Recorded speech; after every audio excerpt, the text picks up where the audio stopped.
Welcome to the broadcast. Thank you for joining. My name is John Mayfield, the real estate tech guy, and this is another live streaming session for Global Real Estate School. I'm just going to make sure that we are broadcasting loud and clear. There's a little bit of a delay, so it should be firing up here very shortly on my computer screen, and then I'll know that we're broadcasting loud and clear. It looks like things are going well, so great. We are good to go.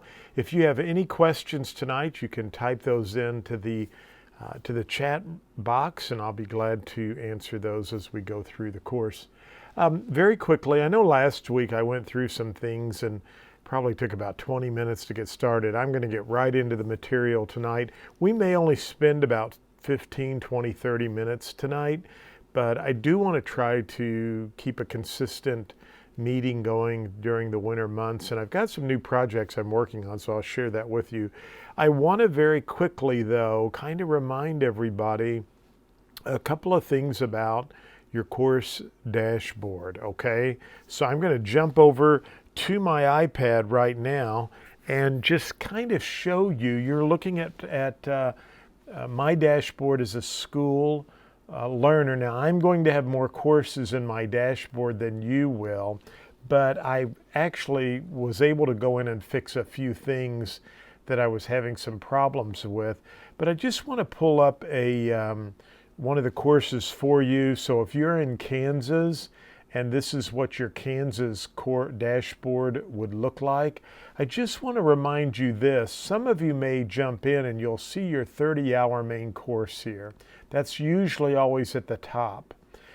If you will close this little button right here, you'll notice that you have some additional modules down below.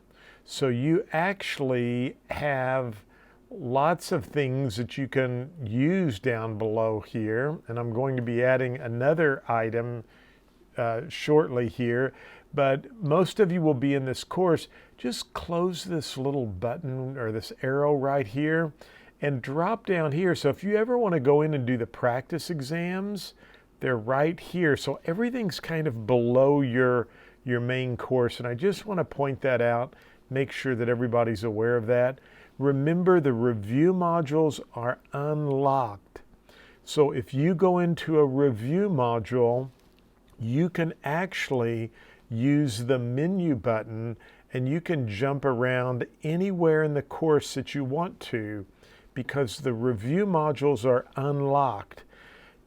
The main course, you have to follow a specific procedure, or you have to follow each slide in sequence.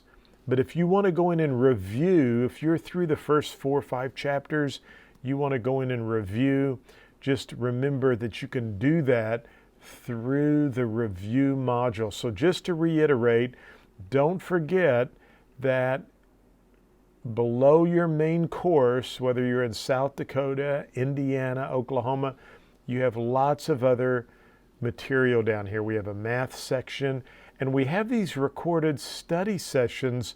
So again, as I've mentioned last week, there's some previous study sessions. So go back in here. You can watch those at any time. So just wanted to point that out very quickly. I'm working on a brand new product. This will be free for all Global Real Estate School students. And this is kind of a real estate exam prep course that I'm working on. And the way I'm putting this together is that it will coincide with the sections of the exam. And this way, if for some reason, we all want to pass the exam on the first attempt, okay? So that's our goal. However, let's just say that perhaps maybe you don't pass. I shouldn't even say that because I don't want to speak it. But for those students who are with another real estate school, we'll phrase it that way, okay? And they want to purchase my real estate exam course, this is broken out by section. So if they do very poorly on property ownership, this is the property ownership section, and this is going to be how you could go in and begin to look at the course in this respect. So it's going to be pretty interesting, and it will have a lot of flashcards with it. This will work on your mobile phone as well. But what I'm trying to do is condense everything into prepping you. This would be for Global Real Estate School students. This would be the course you would probably want to go through after you finish the course. So it's just reviewing over some of the key points. I have audio, I have lots of information here. And then as you finish, there are review quizzes for each section, and they are totally different questions than what you have in your main material.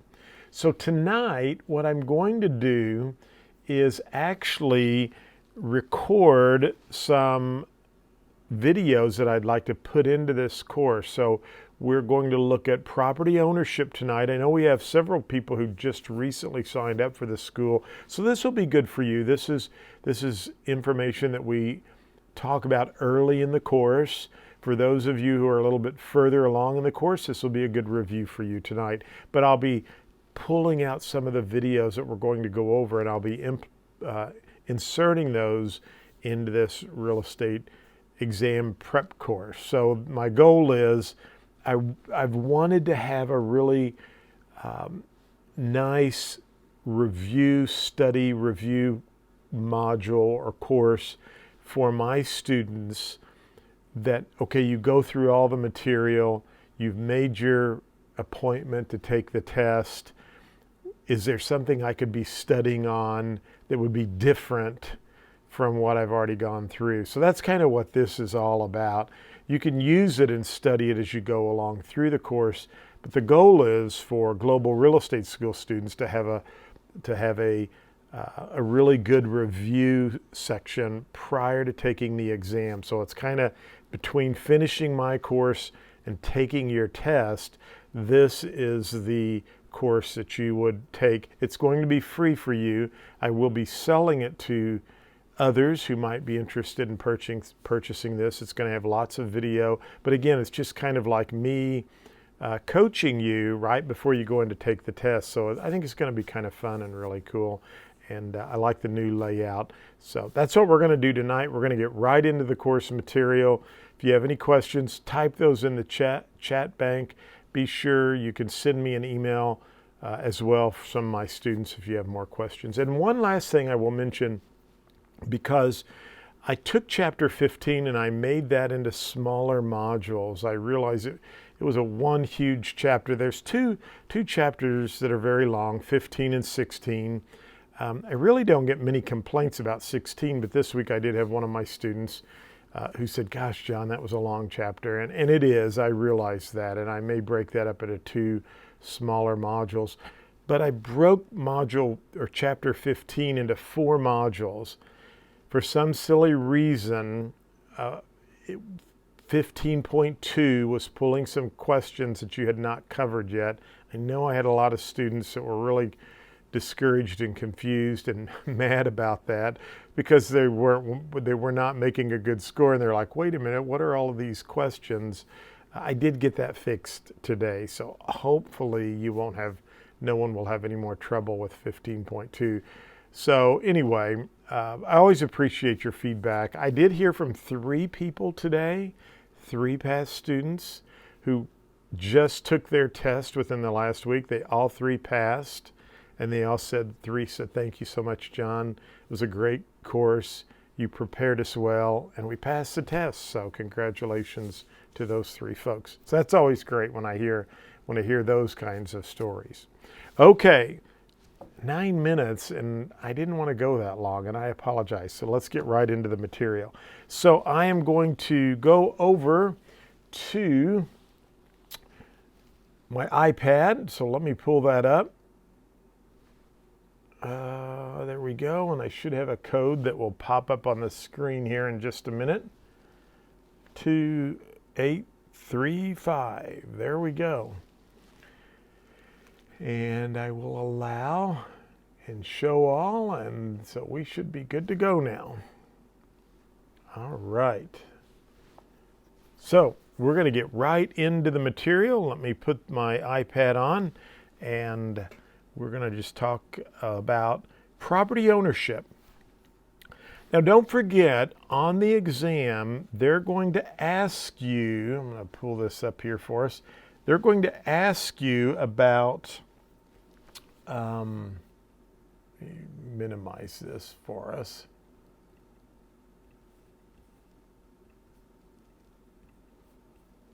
My apologies there. Get a couple of things off here. There we go. Okay. And one more quick thing fixed.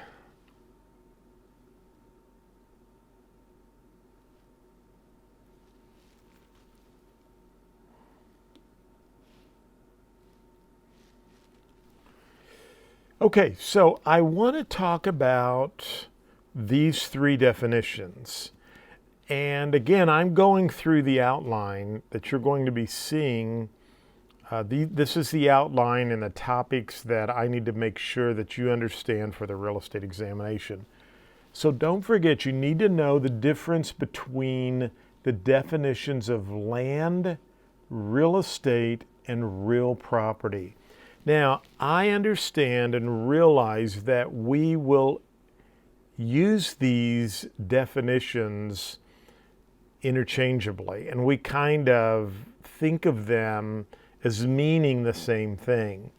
However, for the real estate examination, all three of these do mean different things, or they have different definitions that go along with them. And here's what you have to remember, and I don't want to make this, we talked about this a little bit last week actually. I don't want to make this too challenging or difficult. Just remember, land equals natural. So grass, rocks, all of those would be included in the definition of land. Real estate, you would add natural, but you would also add man-made items. So not only would the grass and the rocks be included, but things like the house, a fence, a garage. Again, we're looking at natural, man-made. And real property incorporates the definition of natural. So again, grass would be included, the rocks, the minerals. It would also include what? Man-made items like the house and the garage and the fence. But real property also includes what we call your bundle of legal rights. Your bundle of legal rights. Now that incorporates your right to sell your property, to lease your property, to take a loan out on your property, to give it away. All of those different rights that you have when you purchase real estate fall under the definition of real property. So again, don't make this too challenging, but you do need to know the definitions between the three types of terms. Land equals natural items. Real estate includes natural plus man-made. And real property incorporates natural, man-made, and your bundle of legal rights. Now, one other item to remember about these three definitions is that you own your real estate when you purchase real estate from the center of the earth to infinity, out into the skies. So if you're buying a parcel of property, we'll just go back over here. If you're buying a parcel of property, you're going to own this property from the center of the earth. I don't know what happened there, but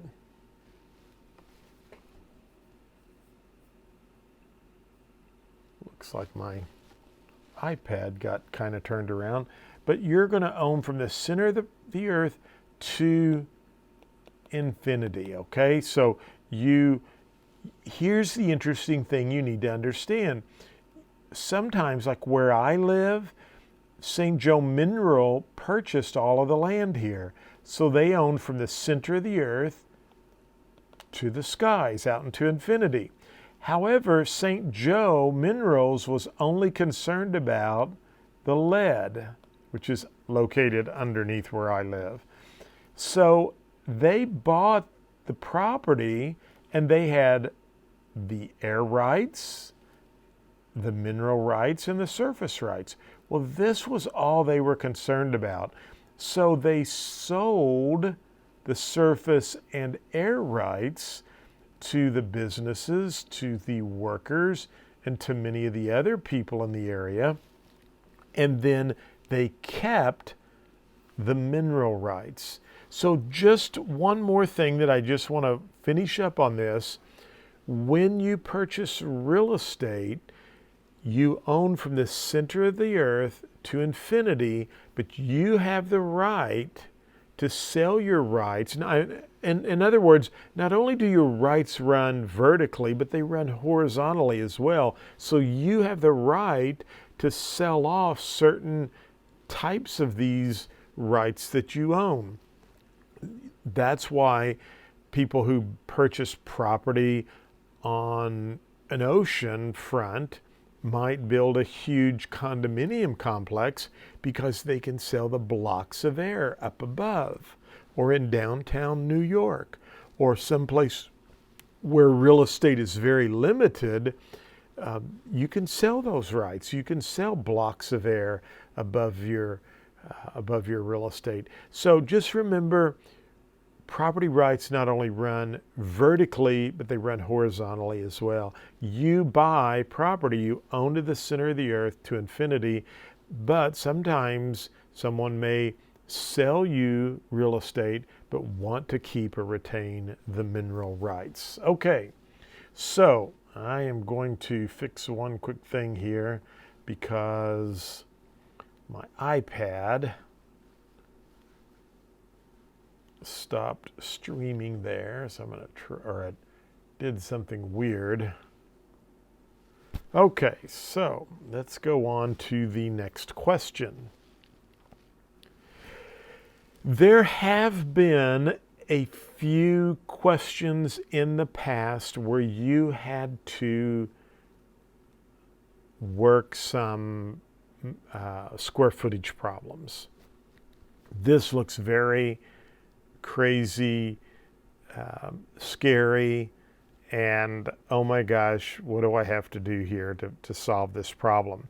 And here's what you need to understand and know, and you've probably watched one video on this.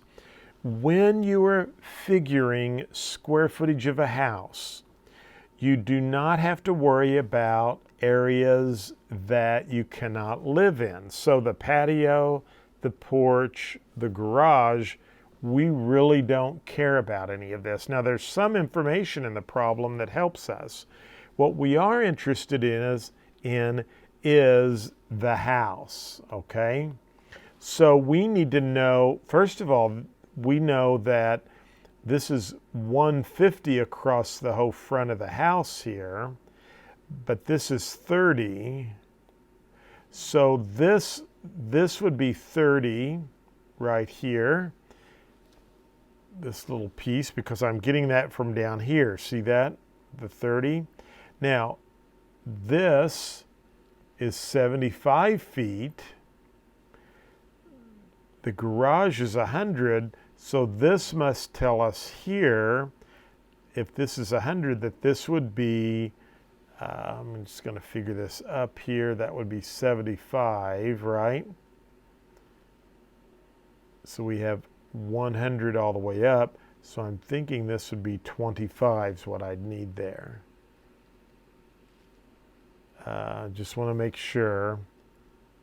We've got 75 down to here, and then if that's 100 through the whole way, that would be, this is 25.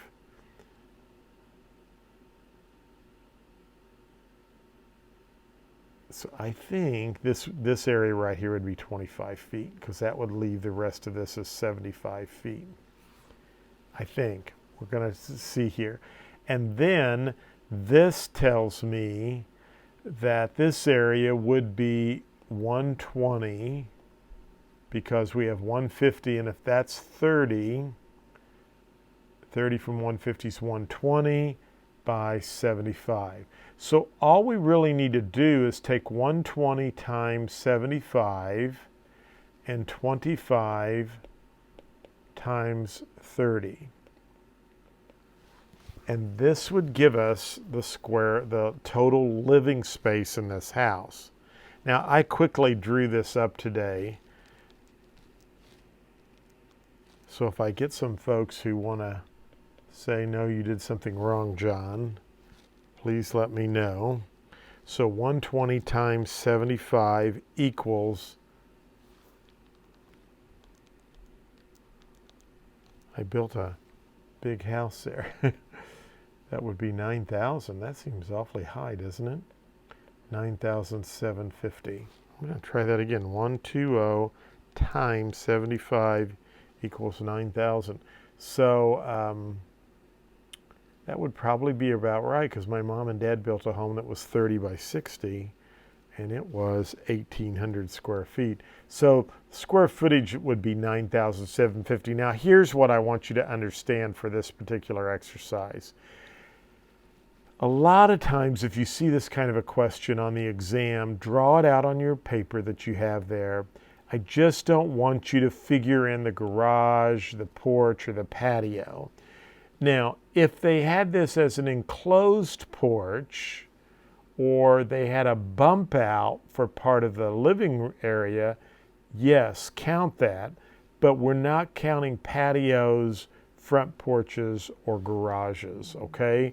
And so at that point, you would just calculate the square footage, and you would get that. Anybody that sees something I did wrong there, please feel free to write that in, and we'll go out. And I'm going to actually take a look here at the, let me just go out very quickly, and we'll take a look and see if we've got anybody that's posting any comments there.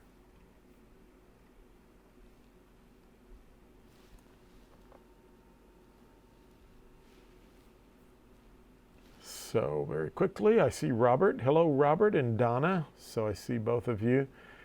Good. Anybody, if you see something I did wrong there, please let me know. You know, math was probably not one of my greatest,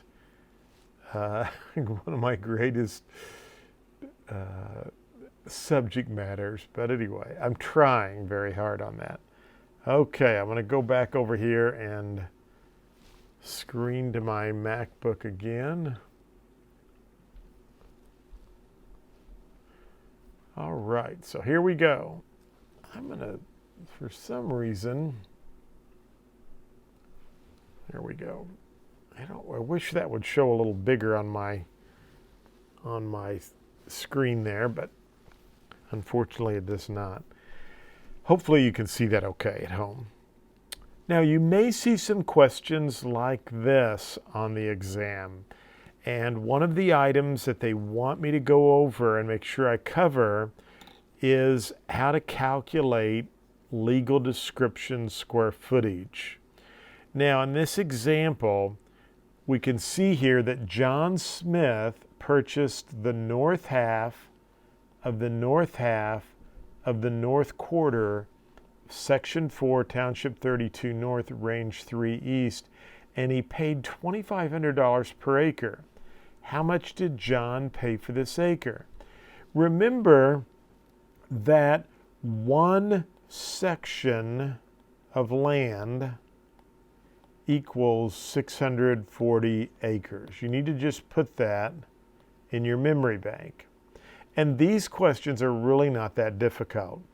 So you start with 640 acres because we know this is a section. Anytime you see this, they're referring to a section. So just read across here. If John purchased the north half of Section 4, right, we would divide that by 2. So 640 divided by 2 equals 320 acres. Of the north half, 320 divided by 2 is 160 acres.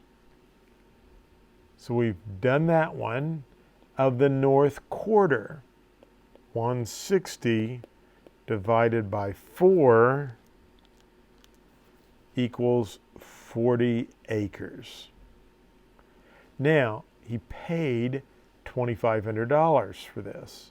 So 2,500 times 40 acres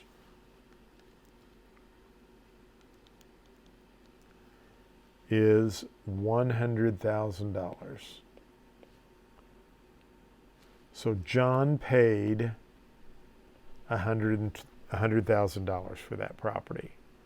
Now, you don't really have to worry about any of this. That's just part of the government rectangular survey system. So just always begin with 640 and divide by 2, divide by 2, divide by 4. Let's try another one. Larry bought the northeast quarter, that should say of the northeast quarter, of the northeast quarter of Section 2, Township 31 North, Range 5 East. How many acres did Larry purchase? Well, remember, we start with 640 and we divide by 4. So 640 divided by 4 equals 160. So I can get that out of, and we divide that by 4 because he bought the northeast quarter. That's 40 acres of the northeast quarter. So 40 divided by 4, again, equals 10 acres. So how many acres did Larry purchase? 10 acres. Here's another one. Excuse me.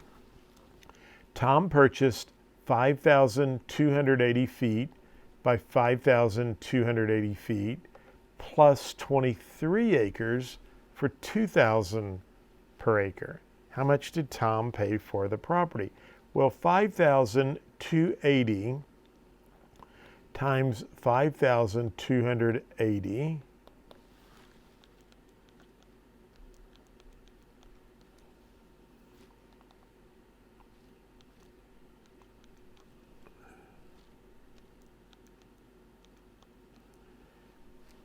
is 27,878,400. Now, if we can divide this by 43,560, that's how many square feet are in an acre.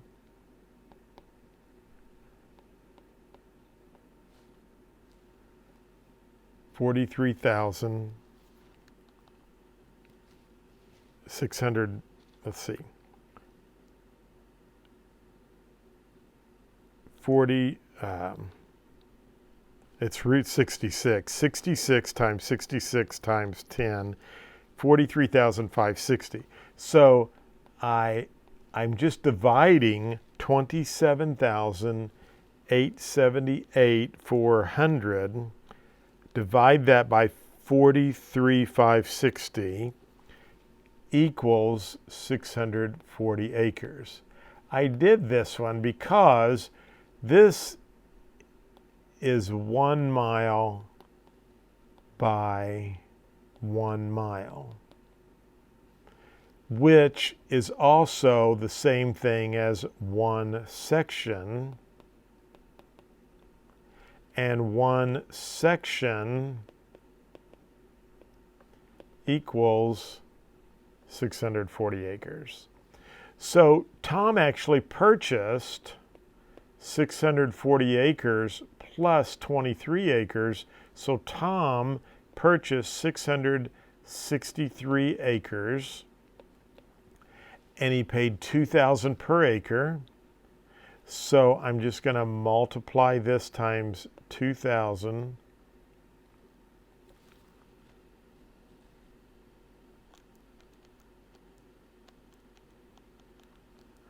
and I get $1,326,000. And let's just say you double dip that one and you got half of a 6% commission. So you just made $39,780. Good job. All right. So this was just a little, couple of things you just have to put in your memory bank. There are 640 acres in a section. A section is 1 mile by 1 mile. 5,280 feet times 5,000, that's the number of feet, the distance in a mile. So if you take that 1 mile times 1 mile, you get that square footage divided by the square footage in an acre, tells you that's one section. That's why I did that problem right there. But again, this is your answer, 1,326,000. Now, Cindy bought 1 square mile plus 5 acres. How many acres did Cindy purchase? Well, remember, 1 mile times 1 mile equals a section, right? Because a section's 1 mile by 1 mile. And a section equals 640 acres. And so Cindy bought 645 acres. They love these kind of questions on the test. So, I know we have some new people on the call tonight. Don't worry about this.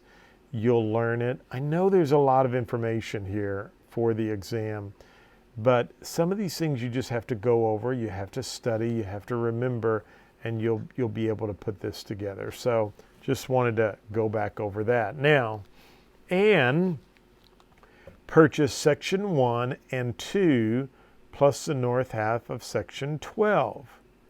If Anne paid $1,000 per acre for this parcel, what was the purchase price? Well, she purchased section 1 and 2, so that's 640 acres plus 640 acres, and she bought the north half of section 12, so that would be 320 acres. So Anne bought 1,600 acres. And if she paid $1,000 an acre, Anne paid $1,600,000 for that. And if you were only the listing agent on that, on just let's say if the broker charged 6% and you were just the listing agent and got a fourth of that, you made $24,000 commission. Again, excellent job, okay? And so it's doable. I see that kind of stuff all the time. What's really wild is I've been selling real estate since I was 18 in 1978. And I can remember when a $100,000 deal was like $1 million deal. It was a big deal back then. But man, here even in little old Farmington, Missouri, we're just seeing some major deals going down. $700,000, $800,000 is just not uncommon to see those selling a lot now. So it's a great time to get your real estate license, okay? Now, if Susie paid $90 per square foot for a 2,100 square foot home, how much did she pay for the home? Well, this is just a really simple math problem. If she purchased a 2,100 square foot home and she paid $90 per square foot, 2,100 times 90 equals $189,000. So Susie paid $189,000. Now, I've got one that's a little bit more complicated here. Mike built a 4,000 square foot home. The home had the following values: 1,600 square feet on the top level, calculated at $80 per square foot. So let's just do that first. 1,600 times 80 equals $128,000. All right. So I'm going to just mark that out of my way. 2,000 square feet on the main level at 120. So 2,000 times 120.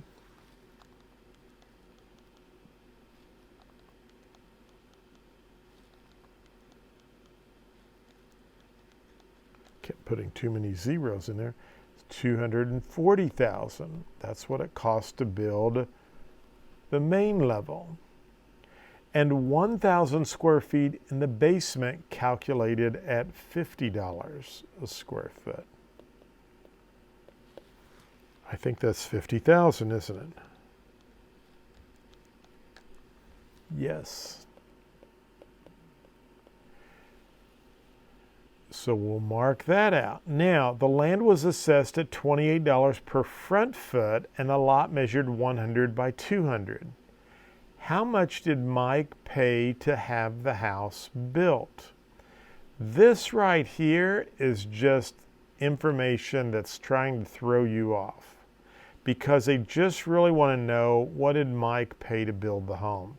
So we've got our three numbers here, 240. So Mike paid $418,000 to build the home. Now, if you did see front foot, you would have taken 100 times $28. And that would be $2,800. I guarantee you they're going to have this number right there. And I just did something there that I didn't mean to do. I guarantee you they're going to have a choice being $420,800 because they're going to try to get you to calculate that. But remember, the question just wanted to know, how much did Mike pay to have the house built? So just wanted to go over a few of those questions tonight with you on the property ownership. This is just part A of that, which part A and B. A really has me talk a lot about, and I have this in this new course I'll be putting up for you. Hope to have this section up for you by this weekend, but it's really over things like real property, easements, liens, calculating legal descriptions and square footage, encroachments, and then we joint tenancy by the entirety. All of that section's bundled into that property ownership section. I wish I had that paper in front of me, but there are like 10 or 12 questions that are pulled from that section that you'll see on the exam. So again, my goal is I really want to just have kind of a quick, easy review over all the top topics, over the things that you might see on the real estate exam. You know, of like covering those sections in the course, I'm just trying to pull out, these are the things I want you to be sure and know. I have to teach you all that other stuff for the course, and yes, you need to know all of that, but I'm just trying to really focus in, and I'm going to try to be really brief. Last week when we went through the study session and I was going through some of the flashcards, I laid down in bed that night and I said, you know what? I really need to pull as much of that stuff out as I can and just give you the key points for that definition. Like I had this great big long definition for real property, and yeah, there's some great stuff there, but if you can just remember, it's natural items, it's the man-made items, and it's your bundle of legal rights. I don't need to bore you with all that other stuff, because I think if I can give you just, remember this, don't forget that, that it will help you much more for the real estate exam. So, I mean, I'm not trying to dilute anything.